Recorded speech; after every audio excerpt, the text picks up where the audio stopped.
Hi, I'm Mara Webster with In Creative Company, and thank you so much for tuning into one of our talks today. We are a year-round talk series bringing you the best creative voices across film, television, and theater. And today we're here to have a wonderful Q&A for the film, The One You Feed, with Drew Harwood and Gareth Koorzen. And I wanted to start by asking you both about the initial genesis and script development process, because the two of you kind of conceptualized this idea together and really worked on the scripts over a period of time. And we're also, I believe, living together at the time as you are right now. And wanted to ask about what that process looked like between the two of you and how you really figured out how that was going to work, how that was going to feed into your day. You know, did you kind of set aside specific time throughout the day, or was it just kind of like continuously peppered out, or like what was really the process that worked best in collaboration for the two of you? Yeah, well, I actually moved, before this all happened, I moved in to the house that Gareth was living in, and he presented me the idea of The One You Feed, and we both kind of had like an idea of what we were, looking to make, and it just kind of worked. So yeah, I would sit down during the day, I would like write like 10 pages, I'd send them over to him. It was literally just a back and forth process for about like 6 months, and then it never ended for like a whole entire year of getting this all developed. But yeah, I mean, we were living with each other and we were right there next to each other while the whole thing was getting developed. So yeah, it was really fun. It was a process. It was an interesting process, to be honest with you. I've never worked on a script that's been so organic and malleable at the same time. It actually started off as a horror concept that I was working on with a few other people, and Drew was looking for a place, and I had seen him in some stuff, and I had an extra room. He came in and lived with me, and he checked the script out, and we had the exact same idea of where to go with it. And I was like, scrap it, let's start from zero and up. And yeah, we spent the next 6 months just developing. Yeah. And you've also mentioned that the two of you realized that you shared a lot of your sensibility in terms of the type of cinema that you really gravitate towards. And particularly when it comes to European cinema, which feels like it influences a lot of the thought behind kind of the pacing and the aesthetic choices that you made together. So what were some of the references that you really looked at, and how did that really influence a lot of the choices that you made? Not even just once you were filming it, but even when you were thinking about it during that initial scripting part of the process. Yeah, we both definitely are more like, I guess, inclined with European type films. Xavier Dolan, who's a French Canadian director, that was a huge inspiration. Tom at the Farm, his film, Mommy. There's another director named Lars von Trier, Larry Clark. And so we both kind of like gravitate towards, those types of filmmakers. And yeah, we wanted to make something that was in the vein of a European type movie. We wanted to make something that gave a lot of answers, but also like didn't give everything to like an audience. We wanted them to have questions at the end. We wanted them to like wake up the next day and like be thinking about it, and not they could make it their own. I mean, our script had all the answers. We had a lot of dialogue. We had a lot of things that we originally. And watching people, we had a few pre-shows or pre-screenings that we showed some people, and people would be angry. I mean, angry that they didn't know what was going on, that we didn't confirm to them who we were or what was going on. Yeah. And we loved that, to be honest with you. We really wanted to make this more of an art piece than anything else. Yeah. Right. There's, within that, there's a very conscious decision to not even name the characters. There's one moment where someone starts to ask another person their name, and then you cut to something else before there's an answer on screen. What was the point in the process where you realized that was a really specific choice that you wanted to make? I don't remember. Do you remember that? That's a good question. Well, we really wanted to like stay away from labeling people in this. Like gender, sexuality, anything like that. So we were just like, so what would happen if we literally just removed all the characters' names and didn't label anyone by their name, by their, sexuality, anything like that. And so I think that is how like that came about. And it adds to like the dreamlike escapism that an audience member could have if they just let go and just realize that they're never going to get what they're looking for, especially in names. What's real, what's not real. Yeah. And to that point of like not wanting to label the sexuality in the film, and in terms of how you wanted to represent that, how did that inform a lot of the choices that you made when you were scripting and thinking about your performances in the film as well, even? think about that one. I mean, we wanted to go hard at the sex scene, to be honest with you, and a few of them. Actually, the initial script and some of was a little bit more raunchy than the movie we currently have out there. And we wanted it to come out of nowhere, to be honest with you. And we wanted to have a love story that really wasn't labeled. You know what I mean? Mm-hmm. Yes, could it be between two men, between a man and woman, two women? We just didn't want, we wanted it to be two people who fell in love with each other and no questions were asked. You know, we didn't want, I mean, I'm from South Africa and a lot of our LGBTQ movies are literally about HIV or, I mean, and I wanted to take that away. We wanted to take that away and actually make a love story without defining anything. Yeah. Yeah. And with the tone of the film, you really shift and change it a lot. You know, there's moments of kind of like a more quiet tenderness, and then you suddenly shift to a scene that has like a little bit more verbal aggression within it, sometimes a little bit more physical in different ways, whether it's sexual or whether it's, you know, a physical fight between two of the characters. So when you were even writing that, and then when you were thinking about the tone that you wanted to set in each of these scenes and how you wanted to be able to shift it, kind of how did that come into play in terms of just like figuring out those different rhythms and those different beats and what those moments would look like and how you would flow between them? Well, I think like when I watch movies, I think that they are very dreamlike or like this like drug-induced like reverie. And we wanted to, and we even shot it kind of like that with like just stark uses of reds and shadows and stuff. And we wanted, you know, like when you're asleep at night and you're kind of like in that in-between stage where it's kind of like you're awake, but you're not awake. And like, you can either like something like could happen or you could hear something and you wake back up like in an instant, or like in an instant, you're like dead asleep. Well, we kind of wanted an audience to feel like they're in that in-between stage where it's like something like extreme could really happen, but also the very next scene, something very calm and peaceful could happen. So we wanted to kind of go back and forth between, you know, those types of feelings. And the woman's very much like that too. She's very much like on a dime, she can change her mood depending on what she's doing. And we wanted to kind of have her drive that force between the two men. So it'd be lighthearted, it'd be a little comical, and then the next minute you never know, you know, it could be a chicken being murdered. So it's just it also feels like with the characters that you've created that you've built out these characters that really have a difficult time in expressing themselves verbally. You know, they find it really difficult to express their emotions out loud and what they're feeling and a lot of what's going on internally. So what were some of the unique challenges that came in crafting characters that maybe don't express themselves in the same way that traditionally you would write and perform a character on screen?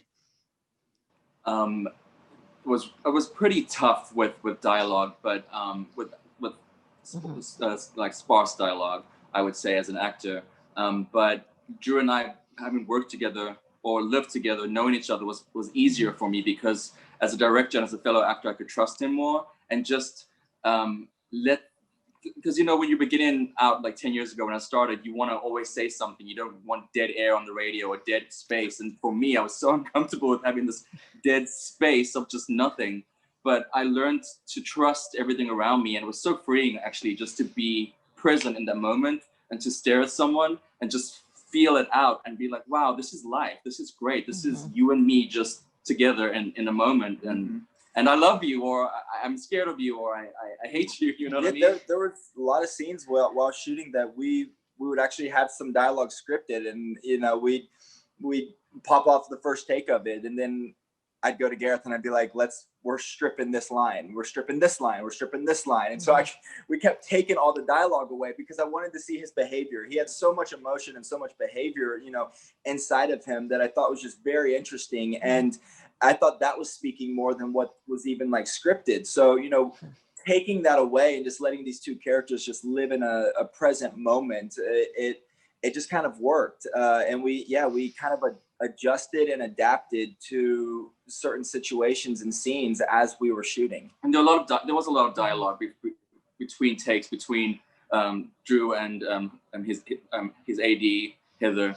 We did speak about it a lot and talk and go like, this is not working, or can we change this? So it's very much a workshop process at the same time. Since him being the writer and director, you know, we could do that. Yeah.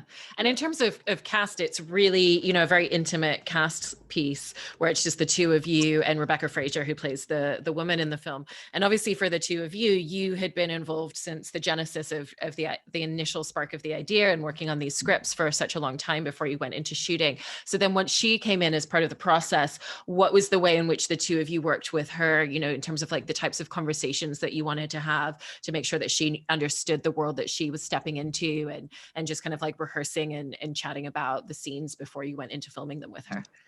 Well, I've known Rebecca for almost 10 years now. So while we were back and forth writing this, we kind of already knew who we were like trying to develop this character for. And so from the very first draft of the script, she read it, and you know, I don't remember the exact point it was that she actually like signed on to do it, but I know that she was a part of it, and like hearing our thought processes on, you know, from the very beginning.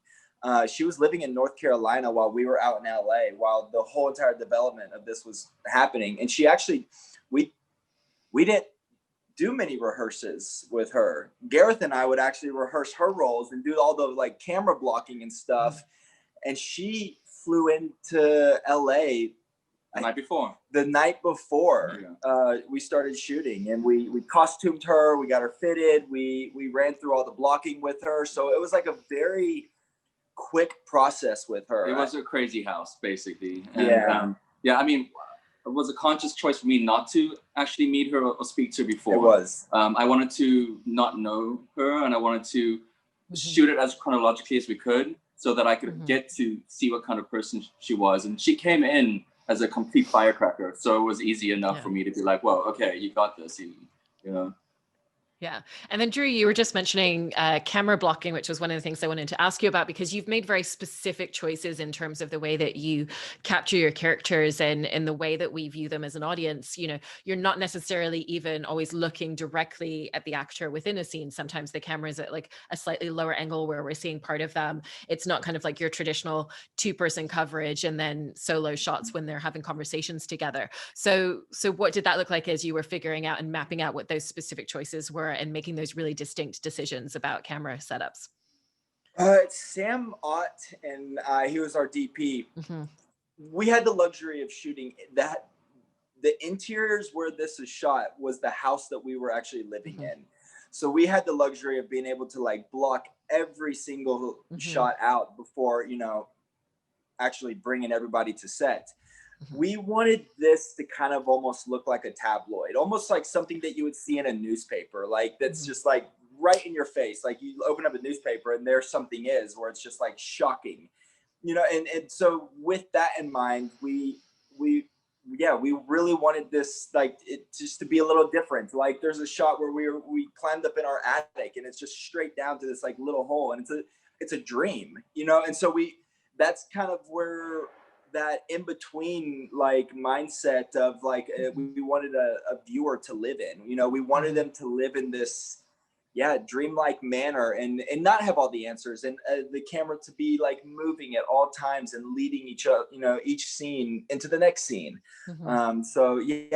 With having it to kind of look like a tabloid and, you know, move almost as in if it's a dream. I think that's kind of like where all that like started. Right, and it kind of pulls the audience member right in next to the stranger or a character. So, I mean, the editing choices are very uncomfortable. If they're not, you know, usual editing choices, where someone's speaking and you linger on a character too long, you kind of want to cut because you want to move forward, but they're not allowing you to. So you're kind of being pulled into that room and you're like, I just need to get out of here. I feel really uncomfortable. And I think those are kind of the choices they were trying to make.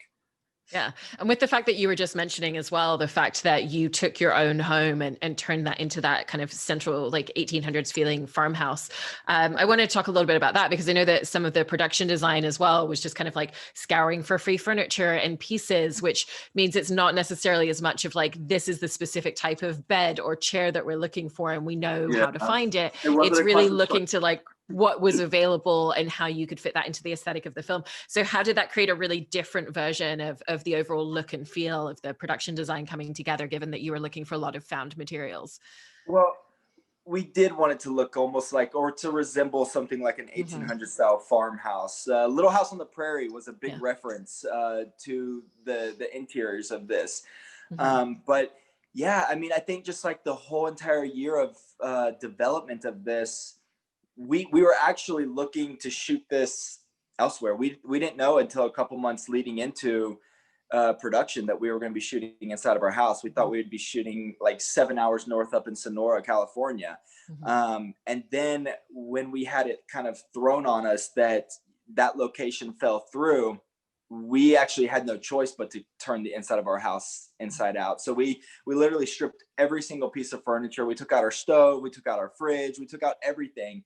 And LA is just the kind of place where, you know, people just throw their trash onto the side of the road. And I remember walking one day and seeing like a chair or something that really worked. Our neighbor actually cut down their tree, and Gareth and I were like, can we use those tree stumps like as our kitchen chairs? And they're like, yeah, take as much as you want. So it was kind of like things like that where we just were like, we'd see something and it would really work and we'd bring it in, and you know, we repainted the whole entire place and just kind of, we moved just furniture around until it just kind of worked. We went to people's houses that didn't know us, and hoarders' houses, and an elderly lady passed away, and we were just like, does she need anything? And they let us in the house, and we took her things. We put them in the house, and we made it work. We mapped out the interiors so that the exteriors and the interiors would match during the shooting. So yeah, we made it work. Yeah, I'm laughing because in New York, it's the same. Like you walk down the street, like in every single week, you see everybody kind of slyly eyeing everything up that's out on the sidewalk, and there's different things around all the time. Yeah. We're in Cincinnati right now, and there's nothing. No one leaves anything outside. I also want to talk a little bit about the way in which you prepared as actors for these roles differently to how you would if it wasn't for the fact that you already really intrinsically knew these characters, because, you know, that's obviously a huge asset that you know all the detailing and you know that backstory already beyond what's even on the page in the script. But at the same time, you were both wearing this multitude of different hats and taking on all these different roles. So you had to be able to focus on other things within the day as well. So what did that preparation look like in terms of your performances as actors? You know, me, I mean, this was a complete, this was a tough role for me, to be honest with you. I had to find certain things. I mean, Drew and I are basically brothers and best friends. So there was basically like a lot, you know, as you've seen the movie, there's a lot for me to actually find within myself and within him and within Rebecca.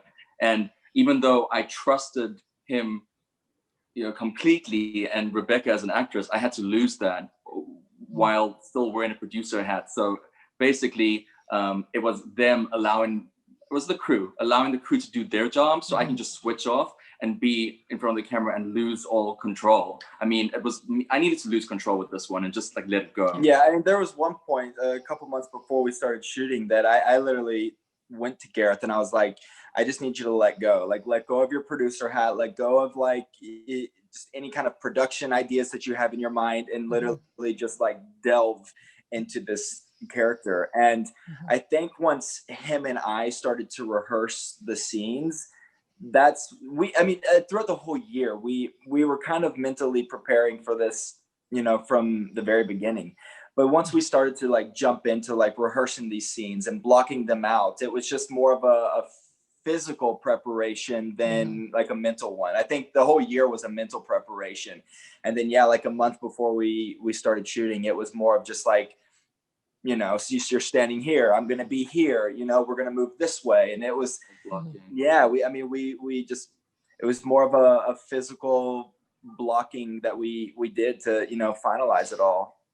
Yeah. In terms of challenges with the film as well, you know, you touched upon this a little bit with the production design and how you sourced a lot of that material and losing one of your central locations, you know, but every single film has obstacles that pop up that you can't necessarily anticipate before you go into production. And so I was interested in what were some of those things that you really faced once you were shooting, and how did you have to creatively problem solve on them? Our costuming,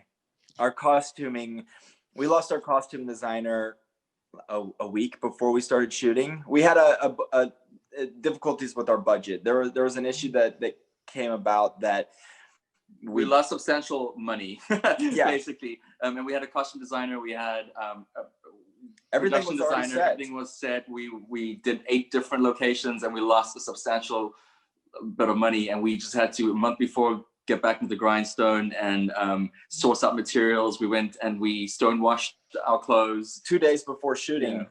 We ordered, all the costumes were ordered off of Amazon 2 days before we started shooting. We overnighted it, and then we took it to a stone washing company that washed them and like shredded the clothes and made them look very worn and old. And then literally the night before we started shooting, all the actors were, you know, being fitted for their costumes. And I think that was our most misanticipated thing. Well, I was making the curtains out of potato sacks from Googling how to make curtains and hang them on the wall. I mean, that's where we were trying to we did everything ourselves. We did the entire everything you see. It was everything you see was either brought in from the street or handmade. Or he painted the AC like a brown, disgusting, dirty color, and I got into the house. I was like, "What did you just do?" It's like, no one's gonna see this AC when we shoot. So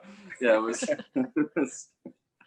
Well, to that point of just the multitude of things that you ended up both taking on throughout this project, you know, even just beyond the titles that you have in terms of writing, directing, producing, acting, you know, what do you feel are the biggest learning curves that you had and the biggest takeaways that you have from what you learned throughout this experience? How to stay friends. All this, oh my gosh. That and just how to let go, how to just like trust your initial gut instinct and like don't question it. I think that was my biggest thing. Was there was a lot of ideas that I had that throughout the year I was questioning, and then like leading up to the very last moment, you know, it was just kind of like I had to make certain decisions that, you know, I wasn't necessarily sure of. It was just something that I felt inside of me. And I think just like, trusting my gut, letting go of, you know, certain control aspects and being okay with, you know, asking another person for help, you know, or like ideas like, what do you think about this? Does this work? You know, can you come in? And I mean, for the longest time, it was just him and I developing the whole entire thing. So once we started bringing other people in, it took a huge weight off our shoulders. And things like, we'll be in the editing room and, you know, there's a scene where you see the old man come out and it takes him forever to get across, you know, a very Malick sort of style shooting to get across, you know, and that was double the length, to be honest with you. So I'm sitting there as another audience member and they're doing the editing and I'm just going, this is too long. This is way too, you know, but letting go, was very important for me specifically as a producer to let him do his thing and trust that he's doing what Yeah, well, it's such an obstacle to get any film made, and congratulations on the achievement of that. And thank you so much for talking with us today about your movie. Thank you so much. Yeah. Such a pleasure. We appreciate it.